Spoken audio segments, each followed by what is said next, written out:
ஆனாலும் சரி, இந்த பிரார்த்தனைய வெண்ணிலாவும் முத்தரசு மாமாவும் முழுமையா நிறைவேற்றியே தீரணும். இதை தடுக்கிற காரியத்தை கண்டிப்பா நான் பண்ணவே மாட்டேன். இதை நிறைவேற்றுறதுக்கு என்னால் ஆன உதவிகளை செய்வேன்.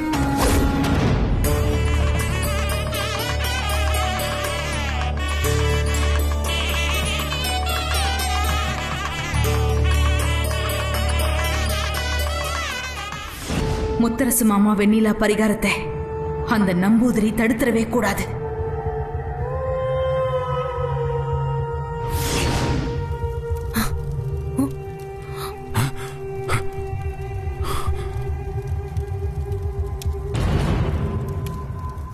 என்னாச்சு நம்பூதிரி? என்னாச்சு? ஏன் இப்படி கருப்பா மாறிடுச்சு? ஏதோ துணி வந்து மறைச்ச மாதிரி எல்லாமே கருப்பா தெரியுதே.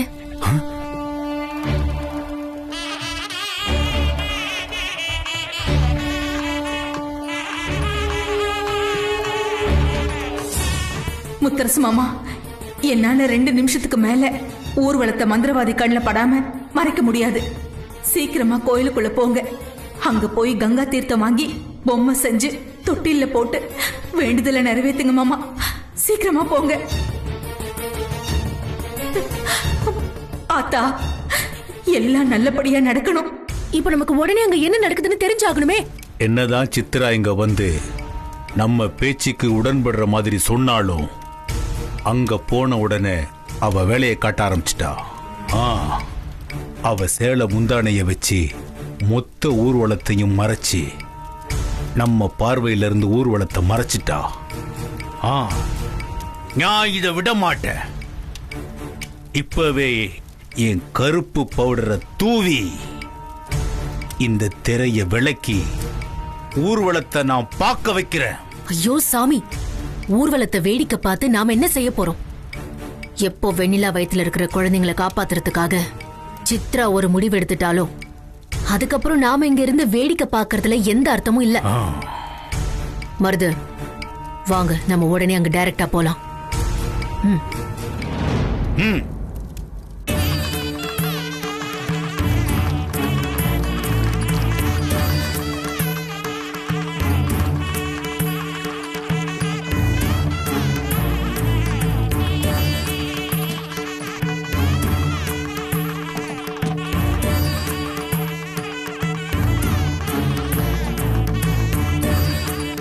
வீரபாண்டி ஆத்தா, நீ நல்லவங்களுக்கு உதவி செய்யறேன்னு சொல்லிட்டு திரும்ப திரும்ப எங்க குடும்பத்துக்கு கஷ்டத்தை கொடுத்துட்டே இருக்க. வெண்ணிலாமா வயிற்றுல இருக்க குழந்தைங்களுக்கு எப்படியாவது உயிர் வரும்னு பார்த்தா இப்ப ருத்ராவும் எங்கேயோ காணாம போயிட்டா. நான் அவளை தேடாத இடம் இல்ல, போகாத வழி இல்ல. ருத்ரா காணாம போன விஷயம் அப்பாக்கும் அம்மாக்கும் தெரிஞ்சதுன்னா ரொம்ப வருத்தப்படுவாங்க. அதுக்கு முன்னாடி என் தங்கச்சி என் கண்ணில் காட்டு, இல்லைன்னா அவளை பிடிச்சிட்டு போன அந்த மந்திரவாதியாவது என் கண்ணில் காட்டு. எப்படியாவது அந்த ஆள் பின்னாடியே போய் நான் ருத்ராவை காப்பாத்திக்கிறேன்.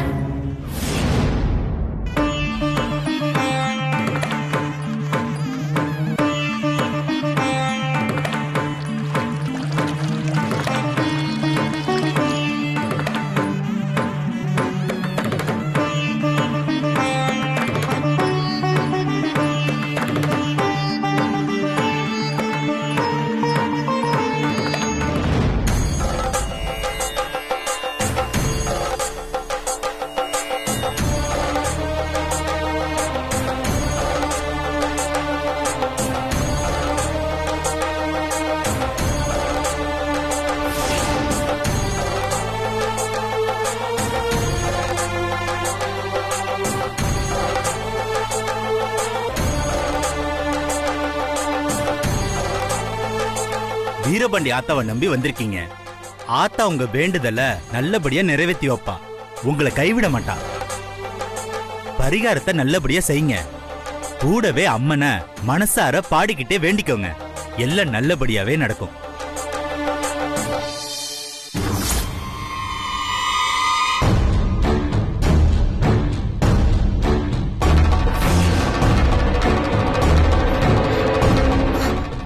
தான் கபடி போட்டியில ருத்ராவுக்கு சாக்லேட் கொடுத்தவன். இவன் கூட தான் ருத்ரா இருப்பான்னு சித்ராமா சொன்னாங்க. எப்படியாவது இவன் பின்னாடியே போய் ருத்ராவை காப்பாத்தி கூட்டிட்டு வந்துடணும். ச்சே, நாம நினைச்சது எதுவும் நடக்கல. இப்ப இந்த பூஜையை எப்படியாவது தடுத்து நிறுத்தணும். கலை மாமா போய் கங்கா தீர்த்தம் கொண்டாந்துரு. சரிங்க மாமா. பால் கொடுத்த அம்மன் சன்னதியில வச்சுட்டு கங்கை தீர்த்தத்தை கொண்டு வாமா. ஹா அம்மனுக்கு பாலபிஷேகத்துக்கு கொண்டு போறவங்க எல்லாம் கொண்டு போய் பாலை கொடுத்துட்டு வாங்க போங்க.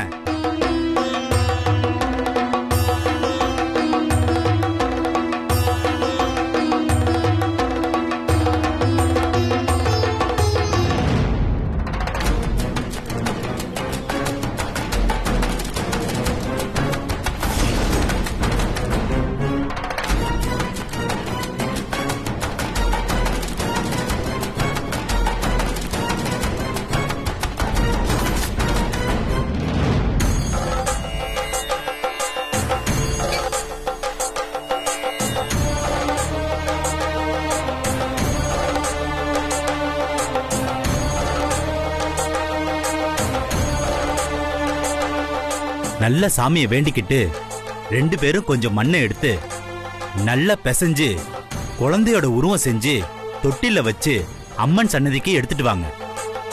மத்ததையெல்லாம் நான் பாத்துக்கிறேன்.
ஆத்தா, எல்லாம் நல்லபடியா நடக்கணும்.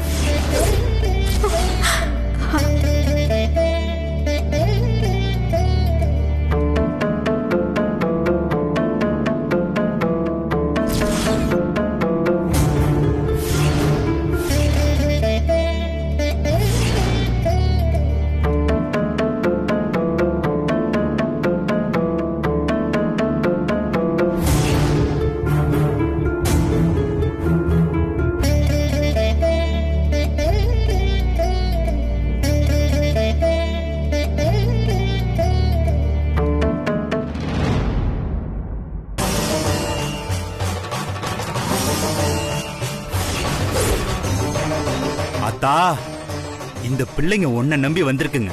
அவங்களுக்கு ஒரு நல்ல வழியை காட்டாத்தா. பூஜையை நல்ல விதமா செஞ்சு முடிச்சிட்டீங்க. அதுவே உங்க பாதி பிரார்த்தனை நிறைவேறின மாதிரிதான். ஒன்னும் பயப்படாதீங்க.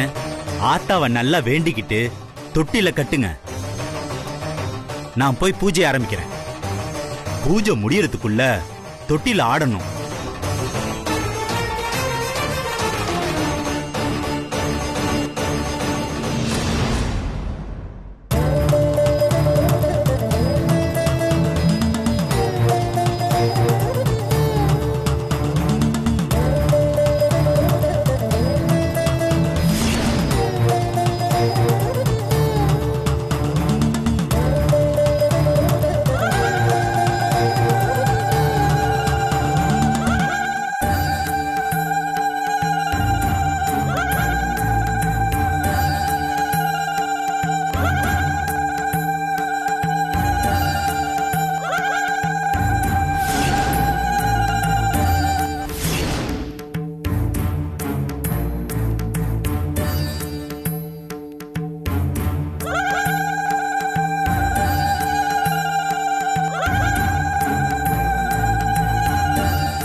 ஆத்தாவை 2 பேரும் நல்ல மனசார வேண்டிக்கோங்க. நான் பூஜை ஆரம்பிக்கிறேன். பூஜை முடியறதுக்குள்ள தொட்டில ஆடணும்.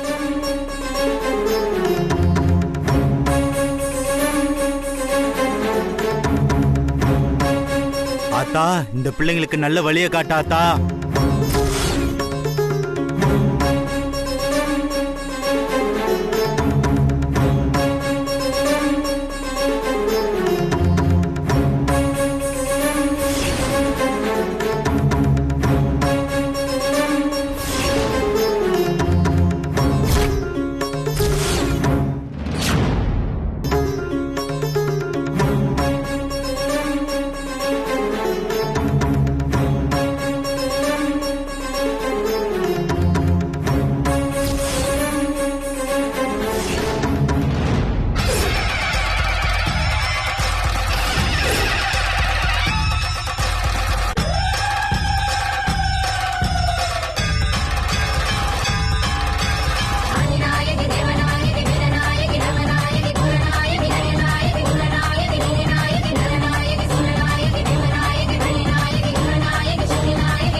பொன்னாச்சி அம்மா எங்க மகிழ்ச்சி எல்லாம் அழிச்சதாரு சொல் பொன்னாச்சி அம்மா. வெண்ணிலாவை மீட்கணும், புது வெளிச்சத்தை நீ காட்டணும், நினைச்சதெல்லாம் நடக்கணும், நான் கேட்கும் வரோம் நீ கொடுக்கணும், இருண்ட வானம் விழுக்கணும், கிழக்கு வானில் உதிக்கணும்.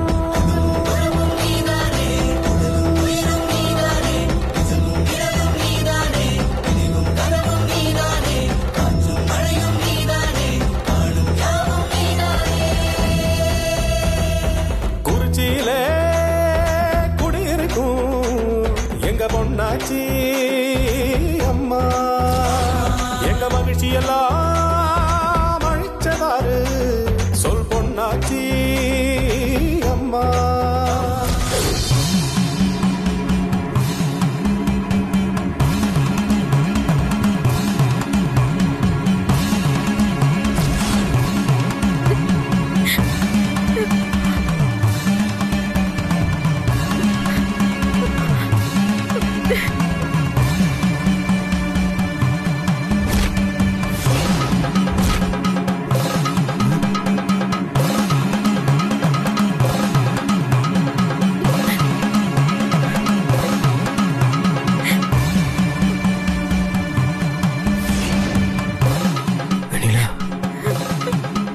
தொட்டில் ஆடவே இல்லை.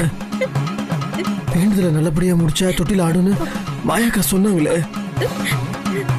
நான் மந்திரவாதி கண்ணில் படக்கூடாதுன்னு தான் முந்தானியை வச்சு மறைச்சு அம்மன் சன்னதிக்கு கூட்டிட்டு வந்தேன்.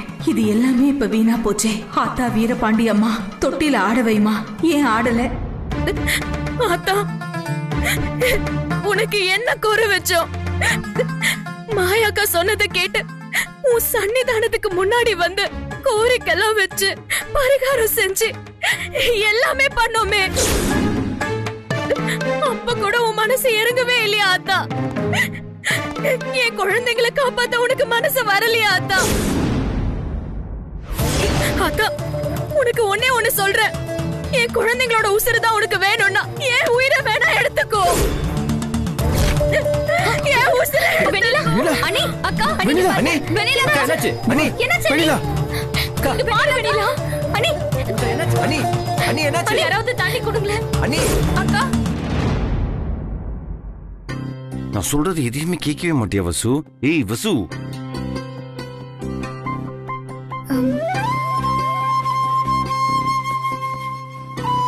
அர்ஜுன் சார், அங்க பாருங்க.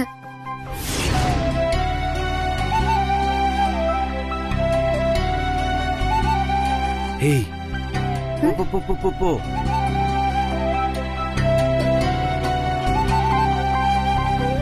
மீனாட்சி, மீனாட்சி, மீனாட்சி எப்போ கண் முழிச்ச?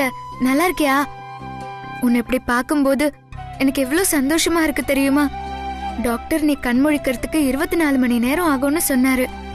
என்னாச்சோ ஏதாச்சோன்னு பயந்துகிட்டே இருந்தோம். நல்ல வேலையா அந்த ஆத்தா தான் உன்னை காப்பாத்தி கொடுத்திருக்கா. அந்த இன்ஸ்பெக்டர் கிட்ட இருந்து உன்னை மீட்டு கொண்டு வரதுக்கு நாங்க எவ்வளவு கஷ்டப்பட்டோம் தெரியுமா? ஆனா எதிர்பாராத விதமா நாங்க வந்த கார்லயே விழுந்து நம்ம வீட்டுக்கே வந்து சேர்ந்துட்ட. ரொம்ப சந்தோஷமா இருக்கு. அர்ஜுன் சார், சொல்லுங்க சார். மீனாட்சி, நிஜமா தான் சொல்றோம். இத விதியோட விளையாட்டுன்னு தான் சொல்ல முடியும். ஊரு ஃபுல்லா உன்னை எங்கெங்கயோ தேடி அலைஞ்சோம். அப்பெல்லாம் கிடைக்காத நீ கடைசியா எங்க வந்து சேரணுமோ அங்கேயே வந்து சேர்ந்திருக்க. இனிமே உனக்கு ஒரு பிரச்சனையும் இல்ல. அம்மா கிட்ட பேசி உனக்கு ஆனந்துக்கும் கூடிய சீக்கிரத்திலே கல்யாணம் பண்ணிடலாம். ஆமா, மீனாட்சி மீனாட்சின்னு சொல்றீங்களே, அது யாரு?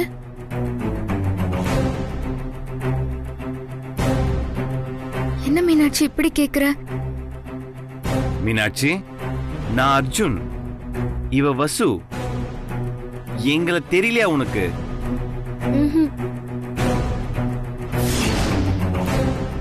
நீங்க யாரு? எதுக்கு என்ன மீனாட்சி மீனாட்சின்னு சொல்றீங்க? என்ன மீனாட்சி, நிஜமாவே உனக்கு எங்களை தெரியலையா இல்ல விளையாடுறியா? உன் பேராவது உனக்கு தெரியுதா? நீ உயிருக்கு உயிரா காதலிச்ச ஆனந்த் பேராவது ஞாபகம் இருக்கா? ஆனந்த்? அவரு யாருன்னு தெரியல. என்னம்மா இப்படி கேக்குற? நீ ஆனந்த எவ்வளவு லவ் பண்ண?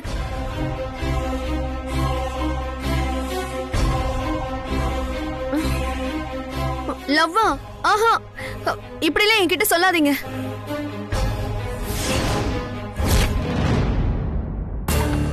நல்லா யோசிச்சு பாரு மீனாட்சி.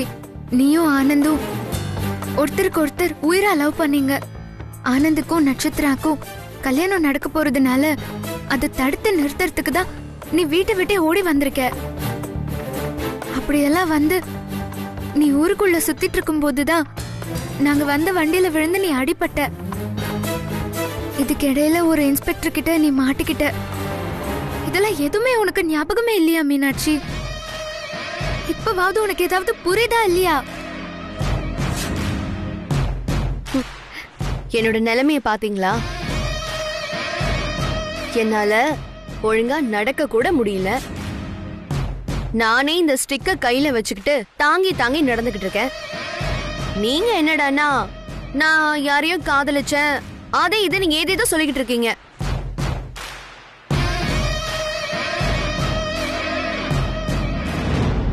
இதுல அவர் வேற என்ன காதலிச்சாருன்னு சொல்றீங்க. இங்க பாருங்க மேடம், என்னோட தகுதி என்னன்னு எனக்கு நல்லா தெரியும். நீங்க பாட்டுக்கு முகம் தெரியாத யாரோ ஆனந்தோட என்ன சம்பந்தப்படுத்தி பேசுறீங்க. ப்ளீஸ் என்ன விட்டுருங்க. அர்ஜுன் சார், என்ன சார் இது? மீனாட்சி இப்படி எல்லாம் பேசுறா? மீனாட்சி எனக்கு செஞ்சு கொடுத்த சத்தியத்துக்காக பழைய ஞாபகம் எல்லாம் மறந்து போன மாதிரி நடிக்கிறா. இனிமே ஆனந்தோட வாழ்க்கையில இருந்து ரொம்ப ஈஸியா இவளை விலக்கிடலாம். அதுக்கப்புறம் ஆனந்துக்கும் நட்சத்திராவுக்கும் எந்த தடையும் இல்லாம கல்யாணம் பண்ணி வச்சிடலாம். பாத்தியா நச்சு, கார்ல விழுந்து அடிபட்டதுல மீனாட்சிக்கு பழைய ஞாபகம் எல்லாம் மறந்து போச்சு. நீ தான் சொன்னியே, அவதான் விளக்கு போட்டான்னு புலம்பிட்டே இருந்தால. இப்ப பாரு, உன் வாழ்க்கைய விட்டு விலகியே போயிட்டா. இனிமே உன் கல்யாணத்துக்கு எந்த தொல்லையும் இருக்காதுடி. ஆமா மம்மி. விழாதுன்னு நினைச்சிட்டு இருந்த விக்கெட்டு பால்லே பட்டுன்னு விழுந்து போச்சுடி. இனிமே ஒரு பிரச்சனையுமே கிடையாது. நீ ஈஸியா ஆனந்த் அப்படியே சேஸ் பண்ணி புடிச்சிடலாம். புள்ளி வச்சு போட்டாதாண்டி கோலம். நேரா போட்டா அது ரங்கோலி தானே.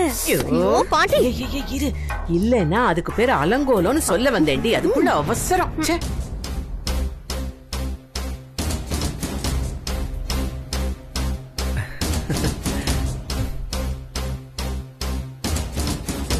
மீனாட்சி மேடம், மீனாட்சிக்கு சரியாயிடுச்சா? அண்ணா என்ன நான் சொல்லவே இல்ல.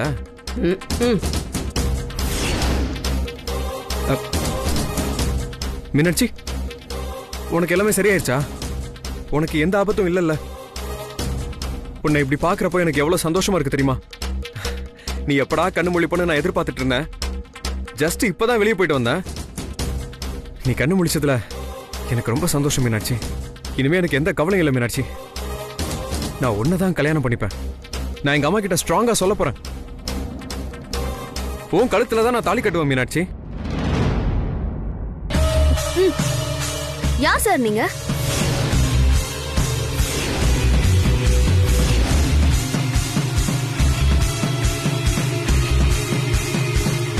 ஐயோ, அடிச்சா பாரு ஒரு அடி. என்ன மீனாட்சி, என்னாச்சு உனக்கு? ஏன் இப்படி எல்லாம் பேசுற? சார், எதுக்கு இப்ப என் கையெல்லாம் பிடிக்கிறீங்க? நீங்க யாரு?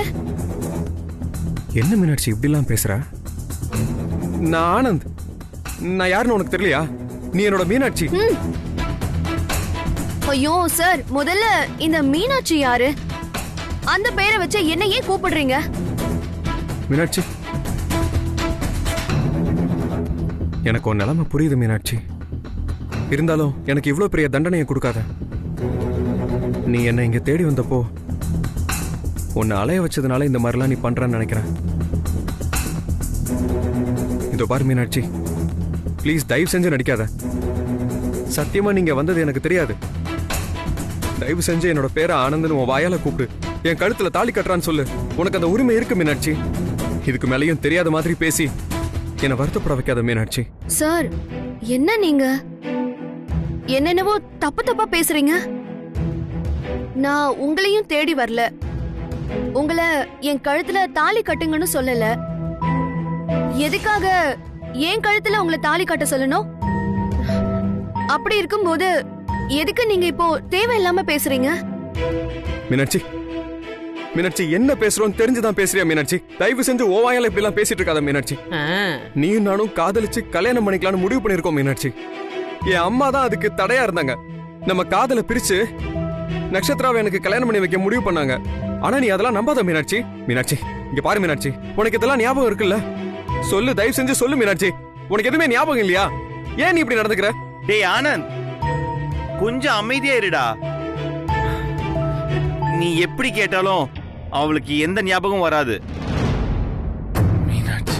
மீனாட்சிக்கு வண்டியில் அடிபட்டதுல மெமரி லாஸ் ஆயிடுச்சுன்னு நினைக்கிறேன்.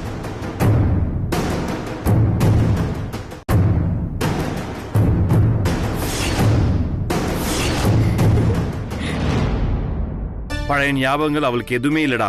அண்ணா, என்னென்ன சொல்றீங்க? என்ன மன்னிச்சிரு மீனாட்சி. உன்னோட நிலைமைக்கு சத்தியமா நான் தான் காரணம். ஐயோ, ரோட்ல நடந்து போயிட்டு இருந்த உன்னை கார்ல இடிச்சது நான் தான் மீனாட்சி. என்னையே நினைச்சிட்டு இருந்த உன்னோட நினைவுகளை மொத்தமா அழிச்ச பாவி நான் தான் மீனாட்சி. நான் பாவி மீனாட்சி. உன்னோட ஆசையை அழிச்சு கடைசியில அதிர்ஷ்டம் கெட்டு போனவனா ஆயிட்ட மீனாட்சி.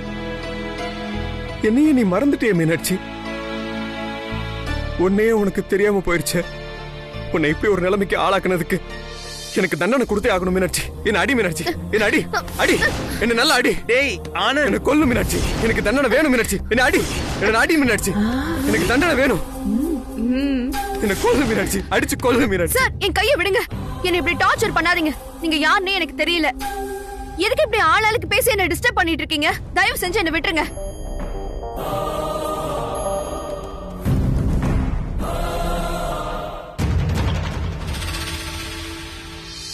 மீனாட்சி, மீனாட்சி போகாத, நில்லு மீனாட்சி. மீனாட்சி, டேய் மீனாட்சி.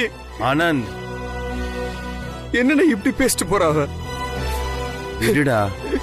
டேய், டாக்டரை வர வச்சு நம்ம செக் பண்ணுவோம்டா. ஆனந்த், தயவு செஞ்சு அழுவாதடா ப்ளீஸ். நான் பாத்துக்கிறேன்டா. காரணமாயிட்டேன் இதுக்கெல்லாம். ஐயோ ஏ நச்சு மம்மி, இனிமேலும் ஆனந்த் அப்படி பண்ணா இப்படி பண்ணான்னு சும்மா புலம்பிட்டு இருக்காத. அவனை எப்படி உன் கைக்குள்ள வச்சுக்கணுங்கிற வழிய பாரு. சரிங்க மம்மி. இனியா, இனிமே மீனாட்சியை பத்தி நாம கவலைப்படவே வேண்டாம். கட்டையை வச்சுக்கிட்டு ஓட்ட பந்தயத்துல ஓடுற மாதிரி ஓடிக்கிட்டு இருந்தவ இப்ப லைஃப்லயே ரிட்டையர் ஆகி ஓடியே போயிட்டா. ஏய் பாட்டி, இனிமே உனக்கு போட்டியா இருக்கிறது அந்த நச்சு மட்டும் தாண்டி. அவளையும் ஏதாவது பண்ணி அவுட் பண்ணிட்டேன்னு வச்சுக்கேன், கடைசி நேரத்துல களத்துல நின்னு ஸ்கோர் பண்ண போறது என் பேத்தி இலக்கியா மட்டும் தாண்டி. பாட்டி, மீனாட்சிக்கு கார்ல அடிபட்டதுனால தானே பழைய ஞாபகம் மறந்துருச்சு. அதே மாதிரி நாமளும் கார் எடுத்துட்டு போய் நட்சத்திரம் மேல மோதிடலாம் பாட்டி. அவளுக்கும் பழசெல்லாம் மறந்துரும். அதுக்கப்புறமா இலக்கியா கழுத்துல ஆனந்த் ஈஸியா தாலி கட்டிடுவான். எப்படி ஐடியா? அடி பொடி பொடி போக்கத்தவள. அடியே, உன் ஐடியாவை நம்ம ஃபாலோ பண்ணோம்னு வச்சுக்கேன், பெரிய பிரச்சனையில கொண்டு போய் விட்டுரும். உன் ஐடியா கொஞ்சம் நல்லா தான் இருக்கு, ஆனா இப்போதைக்கு வேண்டாம். அதை விட பிரமாதமான ஐடியா என்கிட்ட ஒண்ணு இருக்கு, அதை முதல்ல முயற்சி பண்ணி பார்ப்போம். வா வா வா, என்னன்னு சொல்ற, வா வா.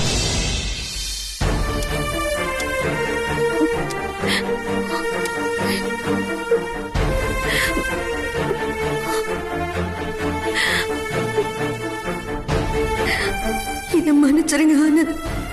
என் மனச கல்லாக்கிக்கிட்டதான் உங்களுக்கு தெரியாத மாதிரி நடிச்ச. பழைய ஞாபகம் எல்லாம் மறந்து போச்சுன்னு சொன்னதெல்லாம் போய். நான் சொன்ன எல்லாமே போய் ஆனந்த். உங்க அம்மாக்கு செஞ்சு கொடுத்த சத்தியத்தை காப்பாத்துறதுக்காக தான் நான் இந்த மாதிரி போய் சொல்லிட்டேன். என்ன மன்னிச்சிருங்க ஆனந்த். எனக்கு வேற வழி தெரியல. நீங்க எனக்கு எவ்வளவு முக்கியமோ அதே மாதிரி உங்க குடும்பமும் எனக்கு முக்கியம். அதனால மனசளவுல உங்களை விட்டு விலகி போகணும்னு நினைச்சுதான் நான் இந்த மாதிரி பண்ணிட்டேன். ப்ளீஸ் என்ன மன்னிச்சிருங்க ஆனந்த்.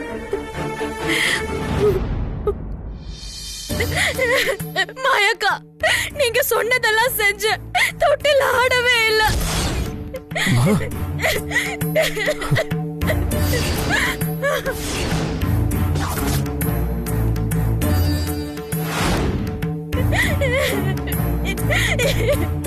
அம்மா,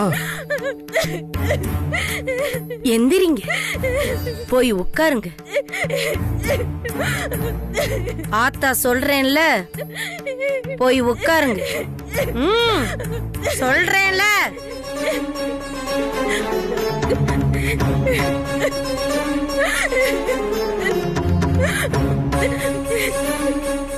என்ன ஆச்சு?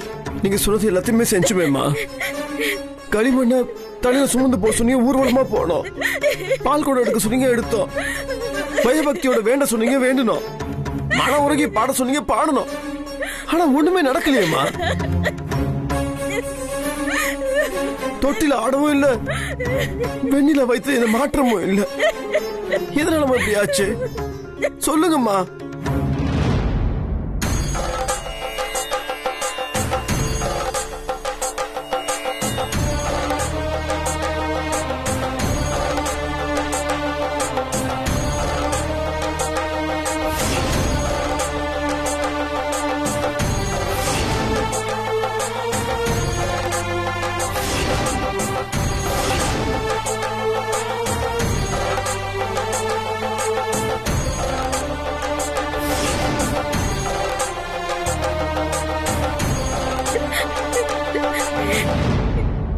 நீங்க ரெண்டு பேரும் கங்கா தீர்த்தத்துல குழந்தை பொம்மை செஞ்சதா நினைச்சுக்கிட்டு இருக்கீங்க.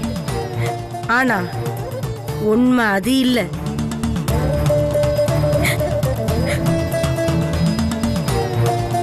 நீங்க கங்கா தீர்த்தத்தால அந்த குழந்தை பொம்மைகளை செய்யல.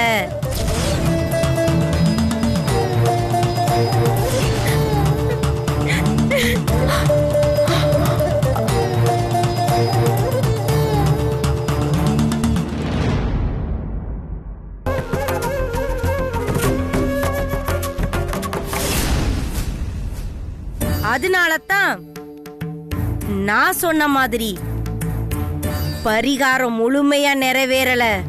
இல்லையம்மா, நீங்க சொன்ன மாதிரி தான் கங்கா தீர்த்தத்துல அந்த பொம்மையை நாங்க செஞ்சோம்.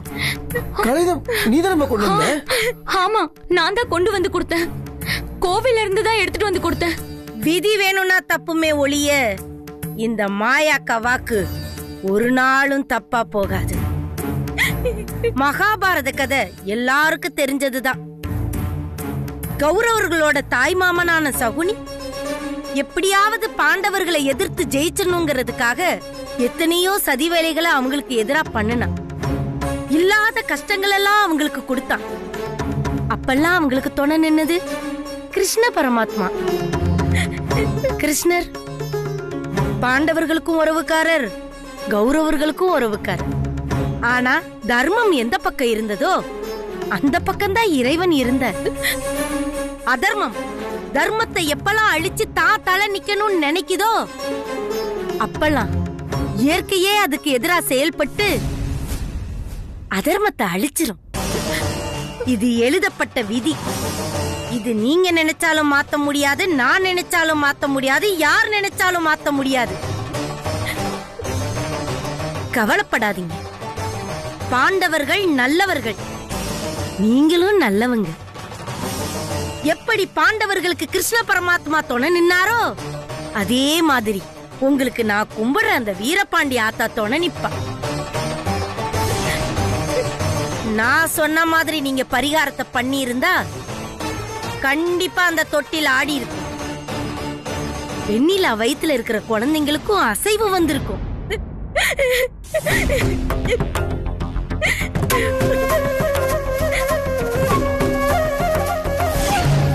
ஆனா ஒரு தப்பு நடந்திருக்கு. நடந்த தப்பு என்ன ஏதுன்னு ஆராயாம அடுத்த பரிகாரத்தை நான் சொல்றேன். அதையாவது நல்லபடியா கேட்டு கவனமா செஞ்சு முடிச்சு உங்க குழந்தைங்களை நீங்க காப்பாத்துங்க. அம்மா சொல்லுங்கம்மா, நீங்க என்ன சொன்னாலும் நாங்க செய்யறோம்மா. உன் வயித்துல இருக்கிற குழந்தைங்களோட ரத்த சம்மதத்தோட இருக்கிற ஒரு குழந்தை வந்து உன் வயித்தை தொடணும்.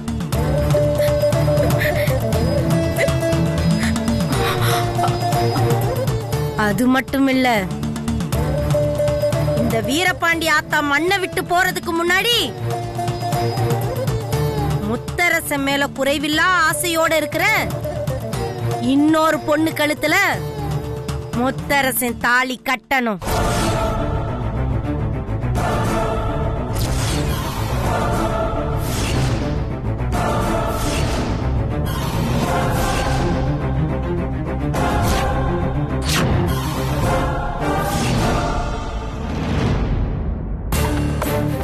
என்னம்மா சொல்றீங்க?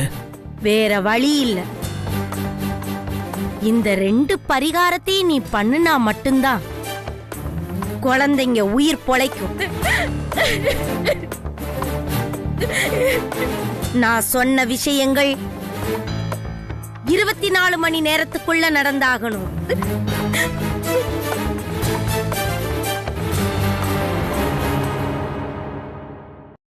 அப்படி நடக்காம போயிருச்சு, வயித்துல இருக்கிற குழந்தைக்கும் ஆபத்து நேரிடும். அதோட சேர்ந்து அத சுமக்கிற தாயோட உசுருக்கும் ஆபத்து வரும். பரிகாரம் பண்ணி பண்ணி பாதி உயிர் போயிடுச்சுமா. இப்ப பரிகாரன்ற பேர்ல எப்படி தண்டனை கொடுத்தீங்க? அப்படிமா? இது நான் சொல்றது இல்லப்பா, அந்த ஆத்தா சொல்ற வாக்கத்தான் நான் உங்களுக்கு சொல்றேன். மாயக்கா இப்படி ஒரு விஷயத்தை சொல்லிட்டாங்க.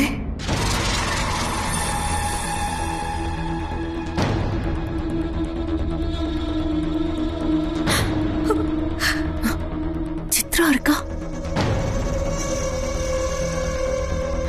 போலாம்.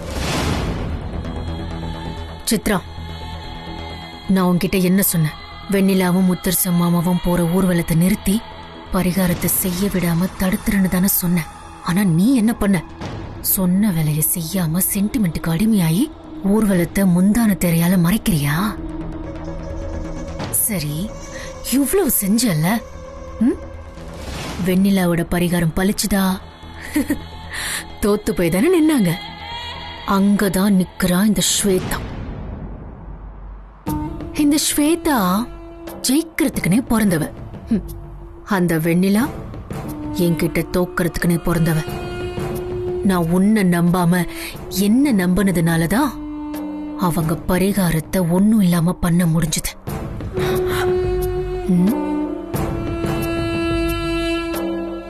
என்ன சொல்ற? எப்படின்னு தெரியணுமா? எப்படின்னு தெரியணுமா? போங்க. கங்கா தீர்த்தம் வேணும். கங்கா தீர்த்தமா வேணும்? இரு, உனக்கு கிணத்து தண்ணியை கொடுக்கறேன். அந்த தண்ணியிலேயே அவங்க குழந்தை பொம்மையை செய்யட்டும். அப்பதான் அவங்க பரிகாரம் பலிக்காம போகும்.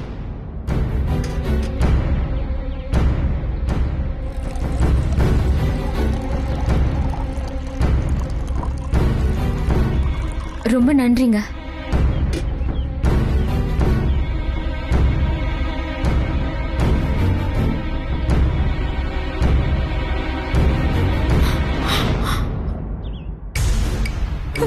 இதெல்லாம் உனக்கு அடுக்குமா? கோயிலுக்குள்ள பூந்து இப்படி ஒரு பாவ காரியத்தை பண்ணிருக்கியே. ஆமாமா, நாங்க பண்ணா அது பாவ காரியம், நீங்க பண்ணா அது புண்ணிய காரியமா? இங்க பாரு, எனக்கு அட்வைஸ் பண்ற வேலையை விட்டுட்டு நான் சொன்ன வேலையை செஞ்சு முடிக்கிற வழியை பாரு. இத பாரு, உன் மனச மாத்திக்கோ. முத்தரசு மாமாவுக்கும் வெண்ணிலாவுக்கும் அவ வயித்துல இருக்கிற குழந்தைங்களுக்கும் தொல்லை கொடுக்காத ஸ்வேதா.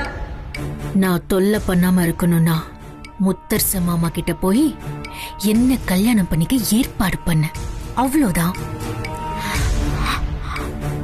இங்க பாரு சித்ரா, இந்த அட்வைஸ் கொடுக்குற வேலைலாம் இங்க வேண்டாம்.